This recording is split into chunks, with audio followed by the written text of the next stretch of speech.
अस्सलामु अलैकुम वरहमतुल्लाहि वबरकातुह। तो कैसे हैं आप सब? उम्मीद करता हूँ अल्हम्दुलिल्लाह सब खैरियत से होंगे।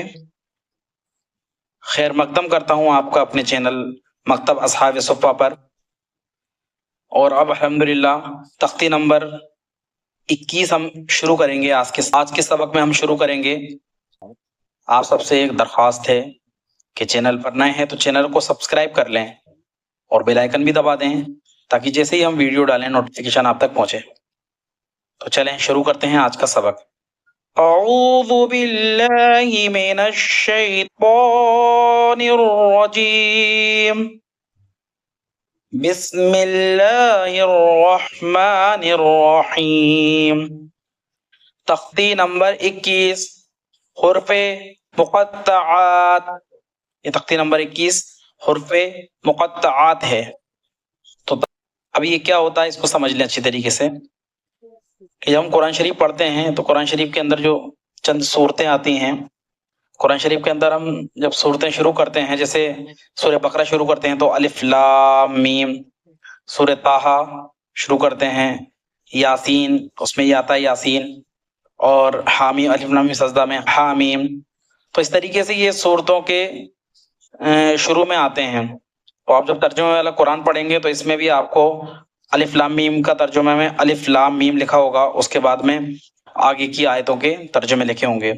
तो बताना ये है कि अक्सर उलमा इस बात को कहते हैं कि अलिफ लाम मीम इसके मायने अल्लाह ही को पता है और इन अल्फाज को खींचकर अदा करना चाहिए क्योंकि इन पे मद लगे हुए हैं, और जो खाली आते हैं उनको खाली पढ़ा जाता है, और खड़ा ज़बर यहाँ आता है वहाँ उसको कम खींचा जाता है, बाकी मद को खींचा जाता है। इन अल्फाज के अंदर जिन अल्फाजों पर गुन्ना होता है, जैसे मीम और नून पे तशदीद हो तो मैं बता चुका हूँ कि गुन्ना होगा, तो हमें इन चीज़ों का भी ध्यान में रखना है। तो शुरू करते हैं हम आज का सबक। अलिफ लाम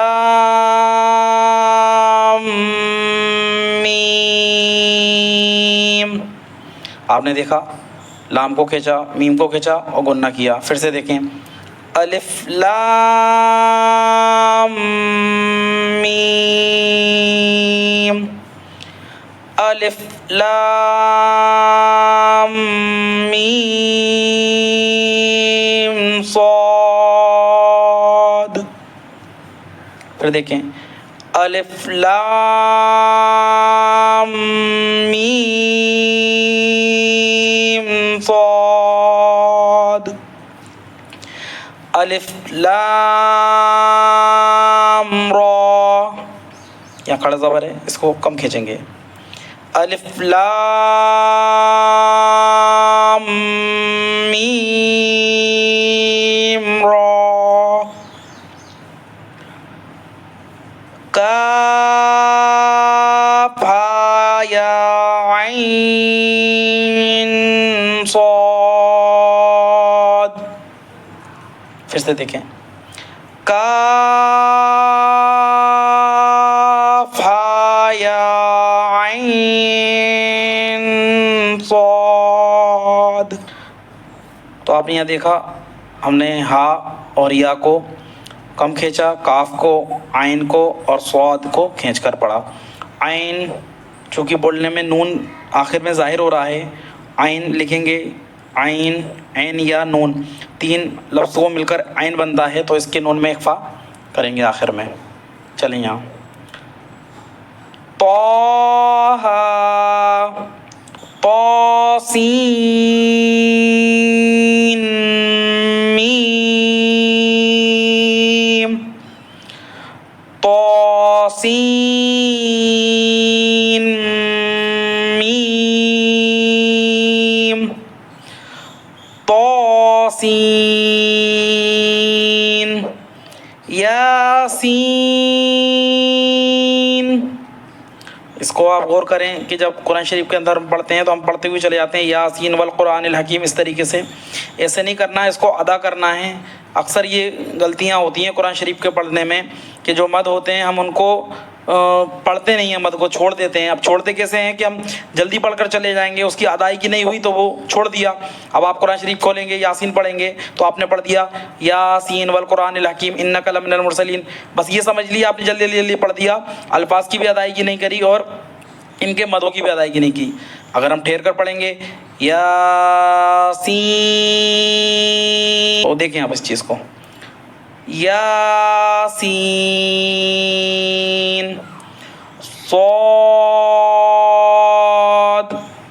حامیم حامیم عین سین قاف قاف نون. تو اس طریقے سے ہم نے یہ الحمدللہ سبق کو ادا کیا. تو تختی نمبر 21 حروف مقطعات یہ ہمارے پورے ہوئے. ان پورے الفاظوں کو حروف مقطعات کہا جاتا ہے. انشاءاللہ امید ہے آپ کو یہ تختی سمجھ میں آئی ہوگی.